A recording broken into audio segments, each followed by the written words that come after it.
नमस्कार फ्रेंड्स मु शक्ति आपण देखुंती नरसिंहा क्रिएशंस पेजेल। तो फ्रेंड्स आज वीडियो रे वर्तमान बड़ मुख्य खबर उपर नजर पकाइबा जहाँकि आपण माने समस्ते जानि रखिबा निहाती दरकार। तेबे कोन रही आज वीडियो रे वर्तमान बड़ मुख्य खबर आपण माने जानिबा पई वीडियो को शेष पर्यंत देखंतु जहाँद्वारा कि आपण माने डिटेल्स इंफॉर्मेशन पाई परिबे। एवं फ्रेंड्स ता पूर्व ए वीडियो गोटे लाइक करंतु जदि पारुछंती आपनकर सांग साथी मानकु वीडियो को शेयर करनतु। जदि फ्रेंड्स आपण माने आमो चैनल ले नुआ ही वीडियो देखुछंती पूर्व केबे भी हमरो चैनल को सब्सक्राइब करनाती तबे निहाती चैनल को सब्सक्राइब करे सहित पाखे आस्तुवा बेल आइकन को बजाय रखतांतु। तो फ्रेंड्स नंबर 1 रही आजठू आरंभ है माघ मास सुख समृद्धि पई करंतु एही मंत्रर जप। माघ मास आरंभ हेबा मात्र के समस्त मांगलिक कार्य आरंभ हो जाय थाए। माघ मासरे पवित्र नदी गुड़िकरे स्नान और दानर मध्य विशेष महत्व रही है। चलित थर माघ मासरे खूब शुभ जोग जुटुछि बोली शास्त्रविद माने मत दैछंती। माघ मासरे अनेक पर्व पर्वाणी पड़ी थाए। मान्यता रही जे एही मासर धार्मिक महत्व कार्तिक मास भली रही। माघ मासरे कृष्ण को हलदिया पुष्प और तुलसी देई पूजा करने द्वारा जीवन पापर विनाश होता है। यापरे मधु राष्ट्रक पाठ करंतु। माघ मासरे राशिर प्रयोग विशेष भाव में करा जाय थाए। एही मास सारा ठाकुरक निकट रे राशि और गुड़ प्रसाद चढ़ा जाय थाए जहाँद्वारा संतान मानकर रिष्ट खंडन होता है। एही मासरे शिव और विष्णु को पूजा मिलित भाव में करने आवश्यक जो कारण आर्थिक स्थिति सुदृढ़ होगा सहित संतान लाभ होता है। ऋण बाहर मुक्ति पाइबापी माघ मासरे एकादश दिन गरीब को भोजन करंतु जो कारण घरे आर्थिक स्थिति दृढ़ रही है और ऋण भार लाघव होता है। माघ मासरे ज्ञानर देवी सरस्वती पूजा अनुष्ठित होता है। तेणु छात्र छात्री माने एही मासरे सरस्वती पूजा सहित संकटमोचन हनुमान को पूजा करने उचित। देखा प्रति खबर कोरोना रे संक्रमित वयस्कों संशोधित गाइडलाइन जारी कले सरकार। तीनोटी श्रेणी रे रोगी को कले विभक्त। देश में कोरोना स्थिति को नजर रखी केंद्र स्वास्थ्य मंत्रालय वयस्क कोरोना रोगी संशोधित गाइडलाइन जारी करिछि। संशोधित गाइडलाइन रे 3 प्रकार सामान्य मध्यम एवं गुरुतर श्रेणी रे रोगी को विभक्त करा जायछि। एपरि रोगी को सुरक्षित शारीरिक दूरता रक्षा करने सह हाथ को भल भाव में सफा करने और घर भितर मास्क पिंधवाक भी परामर्श दि जाइए। सामान्य लक्षण थिबा रोगी नुआ मार्गदर्शिकार सामान्य लक्षण थिबा कोरोना रोगी निश्वास नेबारे असुविधा हेले ज्वर हेले किंबा 5 दिन अधिक दिन धरी काश हेले चिकित्सा सहायता नेबा दरकार बोली कहा जाइए। एपरिकी रोगी निजको घरे आइसोलेट करी रखिबाकू कहा जाइए। मध्यम लक्षण थिबा रोगी मध्यम धरणर कोरोना लक्षण थिबा रोगी चिकित्सा पई क्लिनिकल वार्ड रे भर्ती कर जाई परिबो। एपरि रोगी को संशोधित गाइडलाइन अनुसार ऑक्सीजन सहायता प्रदान कर दरकार। जो रोगी को ऑक्सीजन आवश्यकता रही से सतर्क रहा परामर्श दि जाइए। गुरुतर कोरोना रोगी जो रोगी को ऑक्सीजन स्तर 90 रु कम से श्रेणी रे रखा जाइए। रोगी को आईसीयू रे भर्ती कर दरकार। एपरि रोगी को वेंटिलेटर रे रखा दरकार। निश्वास नेबारे असुविधा एवं ऑक्सीजन अधिक आवश्यकता थिबा रोगी को एनआईवी दिया दरकार। देखा प्रति खबर सीआईएसएफ रे नियुक्ति तुरंत करंतु आवेदन। बेकार युवक और युवती खुशी खबर। सेंट्रल इंडस्ट्रियल सिक्यूरिटी फोर्स जहाँकि सीआईएसएफ रे हेड कनेस्टेबल पदवी रे नियुक्ति पई आवेदन ग्रहण करुछि। योग्य और आशायी प्रार्थी माने सीआईएसएफ रो ऑफिशियल वेबसाइट को जाई ऑनलाइन आवेदन करि परिबे। ऑनलाइन आवेदन करिवार प्रक्रिया 31 मार्च 2022 रे आरंभ हेउछि। पदवी संख्या सीआईएसएफ पक्षरु मोट 249 पदवी रहितबा बेले महिलाक पई 68 पदवी और पुरुषक पई 181 पदवी रहिछि। शिक्षागत योग्यता और बयस सीमा सीआईएसएफ रे पदवी आवेदन पई योग्य और आशायी प्रार्थी द्वादश बा +2 पास करिथुवा सहित राज्य किबा जातीय स्तर स्पोर्ट्स प्रतियोगिता रे भाग नैथिवा जरूरी। तेबे प्रार्थी बयस 18 वर्ष 23 वर्ष होगा निहाती जरूरी अटे। एसटी एससी एवं एसएससी वर्ग प्रार्थी बयस सीमार 5 वर्ष एवं ओबीसी वर्ग 3 वर्ष रिहाती रहिबो। चयन प्रक्रिया और दरमा बछा होइथिबा योग्य प्रार्थी दरमा 25,500 रु आरंभ करी 81,000 टंका मासिक दरमा मिलिबो। 4टी पर्याय चयन प्रक्रिया शेष हेबो। Physical selection test document verification trial test आधार रे प्रार्थी चयन कर पदवी पर आवेदन शुल्क आवेदनकारी को एथिपाई 100 टंका शुल्क देवाक पड़िबो। अनुसूचित जाति और जनजाति एवं महिला कौन आवेदन शुल्क देवाक पड़िबो ना। देखे प्रति खबर 18 वर्षर संपर्क में पड़ा पुनच्छेद अलग हे धनुष ऐश्वर्या। टॉलीवुड सुपरहिट जोड़ी सामंथा प्रभु और नागा चैतन्य विवाह विच्छेद पर एवं आउ एक सुपरहिट जोड़ी परस्पर ठू अलग होगा जाउछंती। एही जोड़ी हेले साउथ सेंसेशन धनुष और सुपरस्टार रजनीकांत झील ऐश्वर्या। पूर्वरु उभय अलग हेबा नै बहु गुमर उठिथिबा बेले एबे सेथिरे मोहर मारिछंती धनुष निजर सोशल मीडिया अकाउंट रे निजर विच्छेद संपर्क रे मोहर मारिछंती। एने धनुष एक नोट लिखिछंती, दीर्घ 18 वर्षर दोस्ती, कपल, पेरेंट्स और परस्पर शुभचिंतक हिसाब रे आमे छिड़ा हेलु। एही समय आमे परस्पर को बुझिलु, परिपक्व हेलु और परस्पर सह बाट चलिलु। हेले एबे आमे एपरी जगार छिड़ा होइछु जेउठारु आम रास्ता भिन्न हो जाउछे। ऐश्वर्या और मु परस्पर ठू अलग हेबाकू निष्पत्ति नेइछु। आम निष्पत्ति को सम्मान दियंतु और आम गोपनीयता को नजर रखी एही समस्या को आमको समाधान करबाकू दियंतु। और देखा प्रति खबर रेलवे रिक्रुटमेंट 2022 बिना परीक्षा रे 2400 रु अधिक पदरे भर्ती, दशम एवं ITI पास तुरंत करंतु आवेदन। बिना परीक्षा रे रेलवे चाकरी सेंट्रल रेलवे ट्रेड अप्रेंटिस 2422 पद पर नियुक्ति जारी करिछि रेल विभाग। एही नियुक्ति रे रहिछि fitter, welder, turner, carpenter, painter, tailor, mechanic, electrician, electronics mechanic, programming and system administration assistant समेत अनेक ट्रेडर्स। समस्त पदर अप्रेंटिस अवधि गोटे वर्ष धार्य कर जाइछि। आवेदन करिवार शेष तारीख 16 नवेम्बर 2022 रही। अप्रेंटिस एही भर्ती पई कोनोसी परीक्षा किंबा इंटरव्यू देबाको पड़िबो नाही। एही भर्ती पई दशम पास एवं ITI कोर्स रे प्राप्त करिथुवा मार्क अनुଯାୟୀ हेबो। एहाको मेरिट आधार करी प्रार्थींकर चयन हेबो। आशायी प्रार्थी www.rrccr.com को जाई ऑनलाइन रे आवेदन करि परिबे। आवेदन शुल्क 1000 टंका लागुथुवा बेले बयस सीमा 15 रु 24 रखा जाइछि। तबे OBC वर्गों पई 3 वर्ष, SC ST वर्गों पई 5 वर्ष एवं दिव्यांग को 10 वर्ष पर्यंत रिहाती मिलिबो। एथिरे मान्यता प्राप्त संस्था किंबा बोर्ड रु अति कम रे 50% मार्क रखिथिवा स दशम पास करिथिवा आवश्यक। देखा प्रति खबर किटकाट जरियो पर प्रभु जगन्नाथ फटो लगैथिवारु क्षमा मागिला कंपनी। कहला खूब शीघ्र मार्केट रे बंद हेबो भगवान को कभर थिबा चॉकलेट। दिन पूर्व नेस्ले मल्टीनेशनल कंपनी किटकाट चॉकलेट जरियो पर प्रभु जगन्नाथ, बलभद्र और मां सुभद्रा एक फटो को छापी जहां नहीं ओडिशार अनेक लोक आपत्ति उठाई कारण प्रभु जगन्नाथ सहित जोड़ा कोटी कोटी ओडिया आवेग। जेहेतु चॉकलेट खाई सारा पर यार कभर को समस्ते बाहर पकई दियंती, किए पादरे दली दिए तो पुणी किए नाल नर्दन पकई दिए, जहाँ हूँ ठाकुर अपमान। तेणु यह चॉकलेट मार्केट को आसिया पर अनेक यहां नहीं प्रश्न करते और किटकाटर यह कभर को ब्यान करते। देखा प्रति खबर केन्दुझर जिला प्रशासन अजब नीति। नवीन फटो थिबा होर्डिंग को घोड़ाउथुवा बेले चिरुछंती मोदी फटो थिबा होर्डिंग। निर्वाचन आचरण विधि लागू परे परे सरकारी योजनार प्रचार हटाउछि केन्दुझर प्रशासन। जिलार विभिन्न स्थान में थिबा नवीन होर्डिंग उपरे धड़ा कपड़ा घोड़ाई दिया जाउछि, किंतु मोदी फटो को चिरी दिया जाउछि। अन्यपटे एबे भी सहर बहु स्थान में मुख्यमंत्री बड़ बड़ होर्डिंग रही। जिला प्रशासन जाशुणी एपरी करुवा अभियोग होइछे। पंचायत निर्वाचन पर राज्य में निर्वाचन आचरण विधि लागू होइछे। निर्वाचन कमिशनर निर्देश पर सरकारी योजना रे प्रचार पर लगी होर्डिंग को ढांकी देउछि केन्दुझर जिला प्रशासन। देखा प्रति खबर भोक को संतुष्ट करने जरूरी। कम्युनिटी किचेन मॉडल योजना पर केंद्र को सुप्रीम कोर्ट परामर्श। देश में बहु लोक दिन को 2 मिठा खाइबा मिलुनी। एने एक मामलार विचार करी सुप्रीम कोर्ट मंगलवार कहते जे भोक को संतुष्ट करने जरूरी। एने शीर्ष कोर्ट केंद्र सरकार को कम्युनिटी किचेन मॉडल योजना पर परामर्श देइछंती।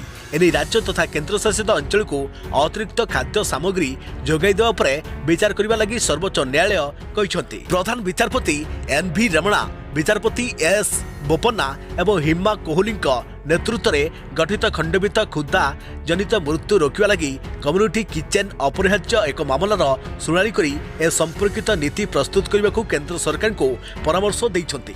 देखा प्रति खबर केंद्र सरकार को आतंकी को टार्गेट। सूचना देला गुइंदा विभाग। गणतंत्र दिवस में प्रधानमंत्री मोदी आतंकवादी आक्रमण होगा नहीं सतर्क कला गुइंदा विभाग। आगक आसुची गणतंत्र दिवस जनवरी 23 रु यार पालन होगा नहीं सरकार घोषणा करथिबा बेले एने व्यापक प्रस्तुति आरंभ होइछे। तेबे प्रस्तुति मध्य प्रधानमंत्री नरेंद्र मोदी सुरक्षा दल को एक चिंताजनक खबर मिली। गणतंत्र दिवस में आतंकवादी माने प्रधानमंत्री उपर को आक्रमण करने को योजना करुवा जनापड़ी। प्रधानमंत्री नरेंद्र मोदी एवं अन्य मान्यगण्य व्यक्ति जीवन प्रति विपद नहीं गोइंदा संस्था एक सतर्क सूचना जारी करिछि। चलित वर्ष गणतंत्र दिवस में 5टी देश काजाकिस्तान, किर्गिस्तान, ताजिकिस्तान, तुर्कीमेनिस्तान एवं उज्बेकिस्तान रे नेता माने मुख्य अतिथि भाव में आमंत्रित होबार संभावना अच्छी। ଏହାକୁ ଆଖି ଆଗରେ ରଖି ଆତଙ୍କବାଦୀମାନେ ବଡ଼ ଧରଣର ଆକ୍ରମଣ ପାଇଁ ଯୋଜନା କରୁଥିବା ନେଇ ଗୋଇନ୍ଦା ବିଭାଗ ସତର୍କ କରାଇଛି। ଦେଖା ପ୍ରତି ଖବର ନିର୍ବାଚନ ଡ୍ୟୁଟିରେ ଯାଉଥିବା କର୍ମଚାରୀଙ୍କ ପାଇଁ ବଡ଼ ଘୋଷଣା। ଡ୍ୟୁଟିରେ ମୃତ୍ୟୁ ହେଲେ ମିଳିବ 30 ଲକ୍ଷ। ରାଜ୍ୟରେ ପଞ୍ଚାୟତ ନିର୍ବାଚନ ପାଇଁ ସମସ୍ତ ପ୍ରକାର ପ୍ରସ୍ତୁତି ଜାରି ରହିଛି। ରାଜ୍ୟରେ 5ଟି ପର୍ଯ୍ୟାୟରେ ଅନୁଷ୍ଠିତ ହେବ ପଞ୍ଚାୟତ ନିର୍ବାଚନ। ପଞ୍ଚାୟତ ନିର୍ବାଚନ ପାଇଁ ନାମାଙ୍କନ ପତ୍ର ଦାଖଲ ମଧ୍ୟ ଆରମ୍ଭ ହୋଇଯାଇଛି। ପଞ୍ଚାୟତ ନିର୍ବାଚନ ସୁରୁଖୁରୁରେ କରିବା ପାଇଁ ସମସ୍ତ ପ୍ରକାର ପଦକ୍ଷେପ ଗ୍ରହଣ କରିଛି ରାଜ୍ୟ ନିର୍ବାଚନ ଆୟୋଗ। କରୋନା କାଳରେ ଏହି ନିର୍ବାଚନ ସମସ୍ତଙ୍କ ପାଇଁ ଚ୍ୟାଲେଞ୍ଜ ସୃଷ୍ଟି କରିଛି। ପଞ୍ଚାୟତ ନିର୍ବାଚନ ଠିକ୍ ଭାବରେ କରିବା ପାଇଁ ବହୁ ସଂଖ୍ୟାରେ ସରକାରୀ କର୍ମଚାରୀ ନିୟୋଜିତ ହେବେ। ତେବେ ଚଳିତ ପଞ୍ଚାୟତ ନିର୍ବାଚନରେ ଡ୍ୟୁଟି କରିବା ପାଇଁ ଯାଉଥିବା ସମସ୍ତ କର୍ମଚାରୀଙ୍କ ବଡ଼ ଘୋଷଣା କରିଛନ୍ତି ରାଜ୍ୟ ନିର୍ବାଚନ ଅଧିକାରୀ। ନିର୍ବାଚନ ସମୟରେ ଡ୍ୟୁଟିରେ ଥାଇ ମୃତ୍ୟୁ ହେଲେ ପରିବାରକୁ ମିଳିବ 30 ଲକ୍ଷ ଟଙ୍କା। ସେହିପରି ହିଂସାକାଣ୍ଡ, ବିସ୍ଫୋରଣ ବା ଆତଙ୍କବାଦୀ ଆକ୍ରମଣ ଜନିତ ମୃତ୍ୟୁରେ ମିଳିବ କ୍ଷତିପୂରଣ। ଅନ୍ୟ କୌଣସି କାରଣରୁ ମୃତ୍ୟୁ ହେଲେ ମଧ୍ୟ ପରିବାରକୁ 15 ଲକ୍ଷ ଟଙ୍କା ମିଳିବ। ଆକ୍ରମଣରେ ସମ୍ପୂର୍ଣ୍ଣ ବିକଳାଙ୍ଗ ହେଲେ ମଧ୍ୟ 15 ଲକ୍ଷ ଟଙ୍କା ମିଳିବ ସହାୟତା। ସେହିପରି ଦୁର୍ଘଟଣାରେ ବିକଳାଙ୍ଗ ହେଲେ ମିଳିବ 7,50,000 ଟଙ୍କାର ସହାୟତା। ଦୁର୍ଘଟଣାରେ ଗୁରୁତର ଆହତ ହେଲେ ସର୍ବାଧିକ 2 ଲକ୍ଷ ଟଙ୍କା ପର୍ଯ୍ୟନ୍ତ ସହାୟତା ମିଳିବ। ଦେଶ ନିର୍ବାଚନ ଡ୍ୟୁଟି ସମୟରେ କୋଭିଡ୍-19ରେ ମୃତ୍ୟୁ ହେଲେ 30 ଲକ୍ଷ ଟଙ୍କାର ସହାୟତା ମିଳିବ। ସେହିପରି ଡ୍ୟୁଟିରେ ଯଦି କୋଭିଡ୍-19ରେ ସଂକ୍ରମିତ ହେବେ ତେବେ ମାଗଣାରେ ଚିକିତ୍ସା କରାଯିବ। ଦେଖିବା ପ୍ରତି ଖବର ଜାନୁଆରୀ 20ରୁ ହଜିଯିବ ଶୀତ, 23ରୁ ବର୍ଷା। ରାଜ୍ୟକୁ ଶୀତ ପୁଣି ଗାୟବ ହେବ। ଆସନ୍ତା 20 ତାରିଖରୁ ରାତିର ତାପମାତ୍ରା 6 ଡିଗ୍ରୀ ବଢ଼ିଯିବ। ଆଭ୍ୟନ୍ତରୀଣ ଓଡ଼ିଶାରେ 3ରୁ 4 ଡିଗ୍ରୀ ବଢ଼ିବ। ପୁଣି 23 ତାରିଖରୁ ରାଜ୍ୟରେ ବର୍ଷା ଆଶଙ୍କା ନେଇ ପାଣିପାଗ ବିଶେଷଜ୍ଞ ପ୍ରଫେସର ସୁରେନ୍ଦ୍ରନାଥ ପଶୁପାଳକ ପୂର୍ବାନୁମାନ କରିଛନ୍ତି। 23 ତାରିଖ ସୁଦ୍ଧା ଉପକୂଳ ଓଡ଼ିଶାରେ ରାତିର ତାପମାତ୍ରା 6 ଡିଗ୍ରୀ ସେଲସିୟସ୍ ବଢ଼ିବ। ସେହିଭଳି ଆଭ୍ୟନ୍ତରୀଣ ଓଡ଼ିଶାରେ 3ରୁ 4 ଡିଗ୍ରୀ ବଢ଼ିବ। 23ରୁ ପାଗ ମେଘୁଆ ରହିବ। ଉତ୍ତର ଉପକୂଳ ଓ ଉତ୍ତର ଆଭ୍ୟନ୍ତରୀଣ ଅଞ୍ଚଳରେ 23 ଓ 24 ତାରିଖରେ ସ୍ୱଳ୍ପ ବର୍ଷା ଆଶଙ୍କା ରହିଛି। 24 ଓ 25ରେ ଦକ୍ଷିଣ ଉପକୂଳ ଓ ସଂଲଗ୍ନ ଜିଲ୍ଲାରେ ସ୍ୱଳ୍ପରୁ ମଧ୍ୟମ ଧରଣର ବର୍ଷା ହୋଇପାରେ। ରାଜ୍ୟକୁ ବଙ୍ଗୋପସାଗରୀୟ ପବନ ବହିବ ଓ କୁହୁଡ଼ି ପଡ଼ିବ। 24 ଓ 25ରେ ଉପକୂଳରେ ସାମାନ୍ୟ ମେଘୁଆ ପାଗ ରହିପାରେ। ସେହିଭଳି ଏହି 2 ଦିନ ସର୍ବନିମ୍ନ ତାପମାତ୍ରା 3 ଡିଗ୍ରୀ ସେଲସିୟସ୍ କମିବ। 25ରୁ ସାରା ରାଜ୍ୟରେ ରାତିର ତାପମାତ୍ରା କମିବ ଓ ଶୀତ ଅନୁଭୂତ ହେବ ବୋଲି ପ୍ରଫେସର ପଶୁପାଳକ କହିଛନ୍ତି। ଦେଖିବା ପ୍ରତି ଖବର କମିବ ଅବଧି। ଏଣିକି 7 ଦିନ ବଦଳରେ 5 ଦିନ ହୋମ୍ ଆଇସୋଲେସନ୍। ହୋମ୍ ଆଇସୋଲେସନ୍ ଅବଧି କମିବ। 7 ଦିନ ବଦଳରେ 5 ଦିନ ହେବ ହୋମ୍ ଆଇସୋଲେସନ୍ର ସମୟସୀମା। ପୂର୍ବରୁ ହୋମ୍ ଆଇସୋଲେସନ୍ ଅବଧି 10 ଦିନ ରହିଥିଲା। ଏହାପରେ ଏହାକୁ କମାଇ 7 ଦିନ କରାଯାଇଥିଲା। ରାଜ୍ୟରେ କୋଭିଡ୍ ସ୍ଥିତିକୁ ଦୃଷ୍ଟି ରଖି ଏହାକୁ 2 ଦିନ କମାଇବାକୁ ଆଲୋଚନା ଚାଲିଥିବା କହିଛନ୍ତି ସ୍ୱାସ୍ଥ୍ୟ ନିର୍ଦ୍ଦେଶକ ବିଜୟ ମହାପାତ୍ର। 15 ଦିନ ପୂର୍ବରୁ ହୋମ୍ ଆଇସୋଲେସନ୍ ସମୟ 5 ଦିନ କଲେ ଅସୁବିଧା ହେବ ନାହିଁ ବୋଲି କହିଛନ୍ତି centres for disease control and prevention ବା CDC। ଧୀରେ ଧୀରେ ଅନ୍ୟ ଦେଶ ହୋମ୍ ଆଇସୋଲେସନ୍ ଅବଧି କମାଇ ପାରନ୍ତି। ଦେଖିବା ପ୍ରତି ଖବର ଉଚ୍ଚଶିକ୍ଷା ବିଭାଗରେ ପାଠପଢ଼ା ଓ ପରୀକ୍ଷାକୁ ନେଇ ଦ୍ୱନ୍ଦ୍ୱ। ପାଖାପାଖି 2 ବର୍ଷ ଧରି ଉଚ୍ଚଶିକ୍ଷାରେ ପରିବର୍ତ୍ତନ ହୋଇଛି। ଦ୍ୱିତୀୟ ଲହର ପରେ କରୋନା ସ୍ଥିତିରେ ଉନ୍ନତି ଆସିବା ସହ ପାଠପଢ଼ା ଓ ପରୀକ୍ଷା ଟ୍ରାକ୍କୁ ଫେରିଥିଲା। ମାତ୍ର ତୃତୀୟ ଲହର ଏବେ ସବୁକିଛି ବିଗାଡ଼ି ଦେଇଛି। ଜାନୁଆରୀରେ କ୍ଲାସରୁମ୍ ପାଠପଢ଼ା ବନ୍ଦ ହୋଇଛି। ଅନଲାଇନ୍ କ୍ଲାସ ଚାଲିଥିଲେ ମଧ୍ୟ ସେମିଷ୍ଟାର ପରୀକ୍ଷାକୁ ନେଇ ଅନିଶ୍ଚିତତା ଦେଖାଦେଇଛି। ବିଶେଷ କରି ଉଚ୍ଚଶିକ୍ଷା ବିଭାଗ ପକ୍ଷରୁ ଶିକ୍ଷା କ୍ୟାଲେଣ୍ଡର ପ୍ରସ୍ତୁତ କରାଯାଇନଥିବାରୁ କେଉଁ ସେମିଷ୍ଟାର ପାଠପଢ଼ା କେତେ ପର୍ଯ୍ୟନ୍ତ ଚାଲିବ, କେବେ ପରୀକ୍ଷା ହେବ ସେ ନେଇ ବିଶ୍ୱବିଦ୍ୟାଳୟଗୁଡ଼ିକ ମଧ୍ୟରେ ତାଳମେଳ ରହୁନଥିବା ଦେଖିବାକୁ ମିଳିଛି। ଶିକ୍ଷାବର୍ଷ ଅନୁଯାୟୀ ବର୍ତ୍ତମାନ ସମୟରେ ପିଜି ଶେଷ ବର୍ଷ ଛାତ୍ରଛାତ୍ରୀଙ୍କ ତୃତୀୟ ସେମିଷ୍ଟାର ପାଠପଢ଼ା ହେବା କଥା। ମାତ୍ର ଏବେ ବି କିଛି ବିଶ୍ୱବିଦ୍ୟାଳୟ ଓ ମହାବିଦ୍ୟାଳୟରେ ଦ୍ୱିତୀୟ ସେମିଷ୍ଟାର ପାଠପଢ଼ା ଚାଲିଛି। ଅନଲାଇନ୍ କ୍ଲାସ ଚାଲିଥିବାରୁ ଶିକ୍ଷାବର୍ଷ ନିର୍ଦ୍ଧାରିତ ସମୟରେ ଶେଷ ହେବା ନେଇ ଛାତ୍ରଛାତ୍ରୀ ଆଶଙ୍କାରେ ରହିଛନ୍ତି। କାରଣ ଜୁନ୍ ଜୁଲାଇରେ ପାଠପଢ଼ା ଶେଷ ହେବ। ହାତରେ ଆଉ ମାତ୍ର 5 ମାସ ରହିଥିବା ବେଳେ କିଭଳି 2ଟି ସେମିଷ୍ଟାର ପାଠପଢ଼ା ଶେଷ ହୋଇ ପରୀକ୍ଷା କରାଯିବ ତାହାକୁ ନେଇ ଚିନ୍ତା ବଢ଼ିଛି। ସେପଟେ ରେଭେନ୍ସା ବିଶ୍ୱବିଦ୍ୟାଳୟ ପରି କେତେକ ଶିକ୍ଷାନୁଷ୍ଠାନ ତୃତୀୟ ସେମିଷ୍ଟାର ପରୀକ୍ଷା ଲାଗି ଇତିମଧ୍ୟରେ ବିଜ୍ଞପ୍ତି ପ୍ରକାଶ ପାଇସାରିଛି। ଫେବୃଆରୀ ମାସରେ କରୋନା ଗାଇଡଲାଇନ୍ କ'ଣ ହେବ ସେ ନେଇ ଚିତ୍ର ସ୍ପଷ୍ଟ ହୋଇନଥିବା ମଧ୍ୟ କର୍ତ୍ତୃପକ୍ଷ ଅଫଲାଇନ୍ରେ ପରୀକ୍ଷା କରାଇବା ବୋଲି ବିଜ୍ଞପ୍ତିରେ ଦର୍ଶାଇଛନ୍ତି। ଦେଖିବା ପ୍ରତି ଖବର ପୃଥିବୀକୁ ମାଡ଼ି ଆସୁଛି ମହାବିପଦ। ପୃଥିବୀର ନିକଟତର ହେବ ବିରାଟ ଗ୍ରହାଣୁ। ମାଡ଼ ହେଲେ ଘଟାଇବ ବିନାଶ। ଦୀର୍ଘଦିନ ଧରି ଗ୍ରହାଣୁ ବା ଅଣୁ ଗ୍ରହ ପୃଥିବୀ ପାଇଁ ବିପଦ ସାଜିଛନ୍ତି। ଯଦି କେବେ ଗ୍ରହାଣୁ ପୃଥିବୀରେ ମାଡ଼ ହୁଏ ତେବେ ବ୍ୟାପକ ତାଣ୍ଡବ ରଚିବ। ପୃଥିବୀର ଚାରିପାଖେ ବୁଲୁଥିବା ଏକ ଗ୍ରହାଣୁ କେବଳ ଥରୁଟିଏ ମାଡ଼ ହୋଇଥିଲେ, ଯାହାପରେ ଡାଇନୋସର ଯୁଗର ଅନ୍ତ ଘଟିଥିଲା। ଏହାପରେ ଅନେକ ଥର ଗ୍ରହାଣୁ ମାଡ଼ ହେବା ଅନୁମାନ କରାଯାଇଛି, ହେଲେ ସେପରି କିଛି ହୋଇନାହିଁ। ତେବେ ବୁର୍ଜ ଖଲିଫା ଠାରୁ ବଡ଼ ଆକାରରେ ଏକ ଗ୍ରହାଣୁ ପୃଥିବୀ ନିକଟ ଦେଇ ଅତିକ୍ରମ କରିବ। ଏହା ଏବେ ସୁଦ୍ଧା ସବୁଠାରୁ ବଡ଼ ଗ୍ରହାଣୁ ବୋଲି କୁହାଯାଉଛି। जार ना वैज्ञानिक मैंने 7482 बा 1994 PC1 बोली रखिछंती। यार लंब 1 किलोमीटर बा 3280 फुट हेबो, जहाँ पृथ्वी ठारू 19.3 लाख किलोमीटर दूर में अतिक्रम करिबो। फल पृथ्वी प्रति कम विपद रहिबो। जदि यह निजर पथर सामान्य परिवर्तन करे तेबे यह भयंकर हेबो बोली नासा कहिछि। देखिए प्रति खबर 10 जिला को पठा जाइछि बैलेट पेपर। निर्वाचन पे आसिला बैलेट पेपर। 10 जिला को पठा जाइछि बैलेट पेपर। वार्ड सदस्य, सरपंच, PS सदस्य निर्वाचन युद्ध पाई गला बैलेट पेपर। आसंता 19 और 21 तारिख में राज्यर अन्य जिला को बैलेट पेपर पठाଯିବ बोली सूचना मिली। राज्य में बढ़ुची संक्रमण जाउछि जीवन। आज राज्य में कोरोना नेला 4 जनक जीवन। यहां मिसाई राज्य में मोट कोरोना जनित मृत्यु संख्या 8428 को वृद्धि पाई। एने राज्य स्वास्थ्य और परिवार कल्याण विभाग पक्षर सूचना प्रदान कर मृतकों मध्य कटक, केन्द्रापड़ा, कोरापुट, सुंदरगढ़ जिलू जड़े लेखा संपन्न रही। राज्य में हु हु बढ़ुची कोरोना पॉजिटिव संख्या। गत 24 घंटा मध्य 11,086 कोरोना पॉजिटिव चिन्ह रही। तेबे यार मध्य आरंभ होगा जाउछि पंचायत निर्वाचन एवं पौर निर्वाचन। देखिए प्रति खबर 21 मार्च पर सबु झील स्कूल जिबे। चलित वर्ष मार्च 21 पर अफगानिस्तान रे सबु झील को स्कूल जावाक अनुमति दिया बोली तालिबान पक्षर घोषणा कर जाइछि। गत वर्ष अगस्ट में देशर शासन भार संभाळिबा परठारु तालिबान नेतृवर्ग सबु बालिका स्कूल को बंद घोषणा करथिले। परवर्ती समय केवल 7म श्रेणी पर्यंत छात्र छात्री को स्कूल जावाक अनुमति मिलिथिला। तेबे अंतर्जातीय समुदाय चाप बढ़िबारु तालिबान नेतृवर्ग एही कटकणा उठाइबाकू मनस्थ करिसंती। सूचनायोग्य हिजरी सामिसी कैलेंडर अनुଯାयी मार्च 21 रु अफगानिस्तान नववर्ष आरंभ होता है। एही दिन को स्मरणीय करने को देशर सबु झील को स्कूल जावाक अनुमति दिया बोली तालिबान संस्कृति और सूचना मंत्री जबिउल्लाह मुजाहिद कहते। अपरपक्षे पुओ झील एकाठी पाठ पढ़ुवा स्कूल रे झीलों स्वतंत्र क्लासरूम प्रतिष्ठा एक समस्या होइथिबारु यार समाधान पर सरकार उद्यम चलाइथिबा जबिउल्लाह कहते। प्रति खबर 16 कोटी लोकों को गरीब कर देछि कोरोना महामारी। इनक्युलिटी किल्स रिपोर्ट रे खुलासा। कोरोना भाइरस महामारी प्रभाव सारा विश्व पर पड़ी। प्रथम 2 वर्ष में 99% लोकों को आय ह्रास पाई। सेठी 16 कोटी अधिक लोक गरीब श्रेणी को आसी जाइछंती। अन्यपक्षे महामारी काल में दुनियार 10 सबुठारु धनी व्यक्ति संपत्ति वृद्धि पाई। प्रतिदिन 1.3 बिलियन डॉलर 9,000 कोटी टंका दर में सेमानक संपत्ति बढ़ी 1,500 बिलियन डॉलर 111 लाख कोटी टंकार अधिक पहुंची। विश्व आर्थिक मंच WEF ऑनलाइन दाभोस एजेंटा सम्मेलन प्रथम दिन में इनइक्वालिटी किल्स रिपोर्ट जारी करिछि। एही रिपोर्ट रे ऑक्सफार्म इंटरनेशनल कहिछि जे असमानता कारणरू प्रतिदिन अति कम 21,000 लोक अर्थात प्रति 4 सेकेंड रे जणे व्यक्ति मृत्यु घटुछि। 10 जन धनी व्यक्ति संपत्ति बढ़िला। एही रिपोर्ट रे स्वास्थ्य सेवा, लिंग भित्तिक हिंसा, भोक एवं जलवायु कारणरू विश्व स्तर में होता मृत्यु पर निष्कर्ष बाहर कर जाइछे। देखिए प्रति खबर बलिदेवा समय छेली बदल में काटिदेले धरिथुआ लोकर बेक। घटना को नहीं एवं हईच निशारे चुरुथुआ जड़े युवक बलि काटुवा समय छेली बदल में काटी देइछंती छेली को धरिथुआ व्यक्ति बेक।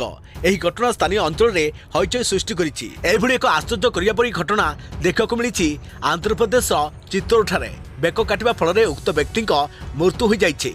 पुलिस हत्याकारी को गिरफ्त करिछि। सुनाजे चित्तौड़ बसोसापले अंचल में यह घटना घटी। संक्रांति अवसर में एठारे एक मंदिर में बलिर आयोजन होता। अभियुक्त जनक बलि पशु को बलि देउथिला। 35 वर्ष सुरेश बलि पड़ाकू रही छेली को धरी से समय अचानक छेली जगार सुरेश बेक को काटी देइथिला अभियुक्त। पुलिस कहवा अनुसार अभियुक्त जनक निशारे थिला। फल काटिबाकु अस्त्र रे छेली बदल में सुरेश बेक काटी देइथिला। गुरुतर अवस्था सुरेश को हस्पिटाल में भर्ती कर सेठारे डाक्तर तांको मृत्यु बोली घोषणा करथिले। देखिए प्रति खबर बाजार को आसीबो स्मार्ट स्कूल बैग। एबे बापा माँ दूर थाई निज पिलांको उपरे रखि परिबे नजर। एक एभली स्मार्ट स्कूल बैग बाजार को आसीबा जाउछि जहाँ पिलांको नै हेउथुवा माता पितांको टेंशन को दूर करिवो। कारण एही बैग रे लागिछि स्मार्ट LCD डिस्प्ले सह GPS सिस्टम। या द्वारा माता पिता दूर रही निजर पिलामानक ऊपर नजर रखि परिबे। पिला केउ समय केउठी रहिछि एवं कोन करूछि सबु संपर्क रे यह सूचना दे परिबो। यार सूचना आपन को मोबाइल फोन जरिया रे मिलिबो। एबे जानि रखंतु किपरि हुआई एबे निजर देशर पिलामानक पई एक नुआ रूप रे स्कूल बैग को तयारी करिछि जहाँ खूब शीघ्र बाजार लंच हेबो। Huawei 9 micrometre single mode fibre cord smart processing children school bag नामक प्रोडक्ट्स खूब शीघ्र लंच हेबो। यह कौन साधारण बैग नुहे कारण एथिरे लागिथिबा जंत्रपाति अन्य बैग रे न थाए। यह स्मार्टर पोजिशनिंग फंक्शन सह सामना को आसीबो। यह पिलांक रहितबा स्थान को ट्रैक करिवो किंतु एही स्थल रे सेमानकु smartphone GPS packing smart watch school को आनिबार अनुमति नहीं। वाई यह लंच करिवो नहीं। वर्तमान से बी मॉल रे सार्वजनिक रूपे परीक्षा करे जीवो। एथिरे मात्र 699 युआन माने 8000 टंकारे स्मार्ट स्कूल बैग को स्नाप करिबार मौका मिलिबो। तेबे यार दाम को नहीं किछि खबर सामने को आसी नाही। एथिरे पिला माने बेसी लोड नहीं जिबार टेंशन नाही। यार design U shape shoulder trap भली होइछे तेणु पिलांकु एहाकु धरिकी नहीं जिबार समस्या रहिबो नाही। शरीर रे एही बैग रो कोनोसी भारी प्रभाव मध्य पड़िबो नाही। यह कम बयस पिलांक पई खूब उपयुक्त हेबो। तेबे यार स्पेसिफिक